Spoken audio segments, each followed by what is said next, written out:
Opry and the Ernest Tubb Record Shop, but we'd listen, try. My very favorites on the Grand Ole Opry were the Louvin brothers. I couldn't wait for them. You ever meet somebody who's all grace and no noise? Connie Smith was that. A powerhouse voice with gospel in her blood and silence in her scars. For decades, she took the high road, sang her heart out, smiled through the shade, and kept the stories to herself. But now, she's done swallowing it. Because behind those soft ballads and Sunday morning harmonies, there were backroom battles, backstage bruises, and 6 names that stayed with her long after the stage lights dimmed. And when Connie names names, it ain't for drama, it's for closure. Let's start with the first, Porter Wagoner. To fans, it looked like a perfect duo, 2 pros, 2 voices locked in harmony. But backstage, that harmony was control. Porter didn't just mentor, he micromanaged. Song choices, stage notes, public image, he dictated it all. And when Connie dared to shift a phrasing during rehearsal, he snapped in front of everyone. Not out of disappointment, but ownership. That look said, "You're mine." That moment changed everything. Then came Merle Haggard, country royalty with a silver tongue and a mean edge. He smiled in public, cracked cold jokes in private. After one gospel set, he leaned in and said, "You sing that stuff like it's gonna save someone." She never forgot that. Not because it stung, but because it came from someone who should have understood that music is salvation for some of us. Still, even Merle didn't prepare her for the storm that followed. Tanya Tucker. Connie tried, really tried.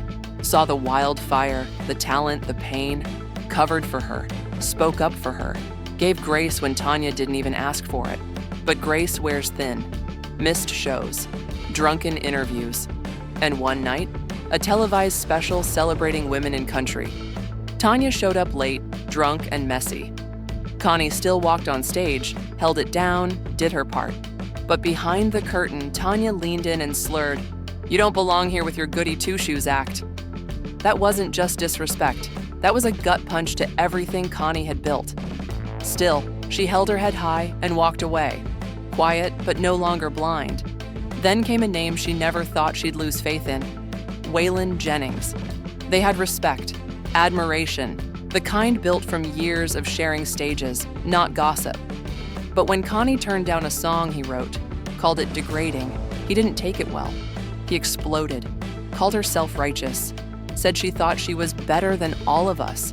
And just like that, the silence hit her like a door slammed in the dark. Studios stopped calling. Sessions dried up. Her crime? Dignity. And still, it wasn't the men who cut the deepest. It was the peer she never saw coming. Dolly Parton. They weren't best friends, but there was respect, mutual recognition, 2 women holding ground in a world built for men. Until one night, behind a curtain at a glitzy awards show, Connie overheard laughter. Dolly, talking to a group of execs, said, "They want sparkle, not sermons."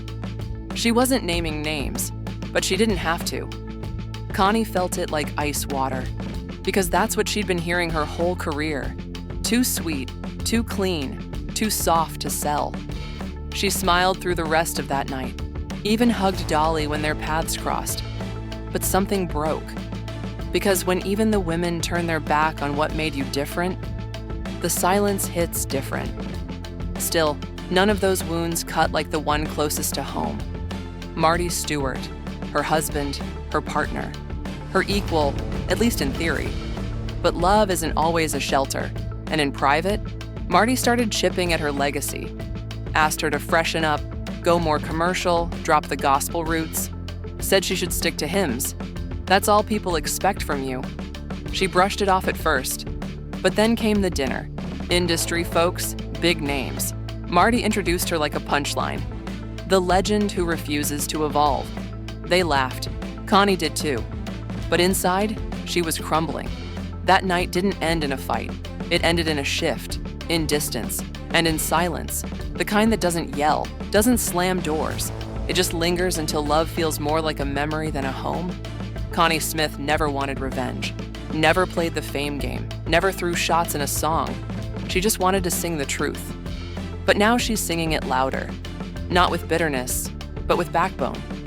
She names these names not to burn bridges, but to build her story honestly, to show the world that kindness isn't weakness, that softness can survive the storm, and that sometimes silence isn't grace, it's erasure. Well, she's done being erased. Now every note she sings carries fire. Every lyric, a piece of the truth they thought she'd never tell. And when Connie Smith sings now, it ain't just country, it's testimony.